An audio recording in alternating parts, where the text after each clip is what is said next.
ஸ்ரீவைகுண்டம் ரயில் நிலையத்தில் சிக்கி தவிக்கும் பயணிகளில் ஒருவரான அண்ணாமலை என்பவர் தண்ணீர் உள்ளிட்ட அடிப்படை வசதிகள் கூட கிடைக்கவில்லை என வேதனை தெரிவித்துள்ளார்.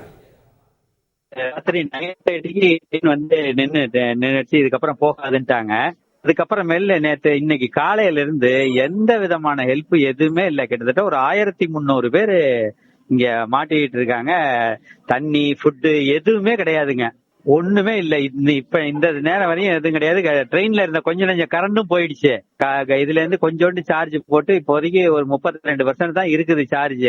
இதுல வேற பக்கத்துல எல்லாம் தண்ணி, அந்த கம்பார்ட்மெண்ட் சுத்தி ஃபுல்லா தண்ணி. அதுல எல்லாம் பாம்பு, தேளு எல்லாம் மேல ஊறிட்டு வருதுங்க. குழந்தைகள் இருக்காங்க. குழந்தைங்க கிட்டத்தட்ட ஒரு 48 குழந்தைங்க இருக்காங்க. வயசானவங்க ஒரு 32 பேர் இருக்காங்க.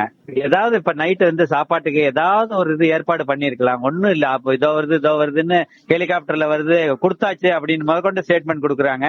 ஒரு பிட்டு கூட இதுவரையும் தண்ணி கூட, பச்சை தண்ணி கூட வரலீங்க. ஏதோ ஒரு கிராமத்துல, இந்த கிராமத்துல ஏதோ பாவ புண்ணியம் பார்த்து ஒருத்தவங்க சமைச்சு கொடுத்துக்கிட்டு இருக்காங்க. பொங்கலும் உப்புமாவும் இதுவும் கொடுத்துக்கிட்டு இருக்காங்க. ஏதோ அதைத்தான் அந்த குழந்தைங்களுக்கு எல்லாம் கொடுத்துக்கிட்டு இருக்கோம்.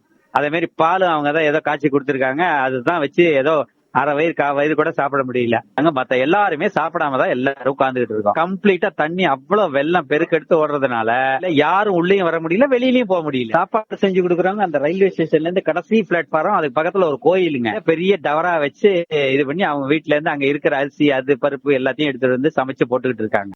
ஸ்ரீவைகுண்டம் ரயில் நிலையத்தில் சிக்கி தவிக்கும் பயணிகளில் ஒருவர் தண்ணீர் உள்ளிட்ட அடிப்படை வசதிகள் கூட கிடைக்கவில்லை எனவும் தங்களை மீட்க வேண்டும் எனவும் கோரிக்கை வைத்து வீடியோ ஒன்றை வெளியிட்டுள்ளார்.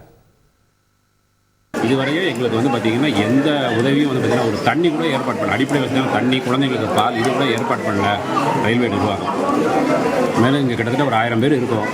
நாங்கள் எங்கே யாரை எப்படி தொடர்பு கொள்வது, இல்லை நாங்கள் இது என்ன ஸ்டேட்டஸ் இருக்குது கூட இதுவரை எங்களுக்கு அப்டேட் பண்ணலாம். இங்கே நிறைய பேர் அவங்களால முடிஞ்சது முட்டளவு தண்ணியை தாண்டி போயிட்டு அங்கங்கே போயிட்டு ஏதோ உங்களுக்கு சாப்பாடு வாங்குறேன், அதை வாங்குறேன்னு போகிறாங்க. தவிர இங்கே சாப்பாடு எதுவுமே கிடைக்கல. எங்களுக்கு பழம் கிடைக்குது, இல்லைனா இதுதான் கிடைக்கும், பழம் கிடைக்குது, இல்லைனா ஏதாவது சாப்பிட்ற தீனி பண்ண அந்த மாதிரி ஏதாவது கிடைக்குதுன்னு சொல்லிட்டு ஏதோ கொஞ்சம் எங்கேயோ போய் வாங்கிட்டு வராங்க. மற்றபடி வந்து பார்த்திங்கன்னா இங்கே எந்த இதுவுமே ஃபெசிலிட்டியுமே இங்கே இல்லை. கடையும் கிடையாது. சுற்றி வந்து பார்த்திங்கன்னா இங்கேருந்து எங்கேயுமே போக முடியாது. எங்களை காப்பாற்றுறதுக்கு என்ன வழி இருக்குன்னு தயவுசெய்து எங்களை சப்போர்ட் பண்ணி கொடுங்க. செய்திகளை உடனுக்குடன் தெரிந்து கொள்ள உடனே சப்ஸ்கிரைப் பண்ணுங்க.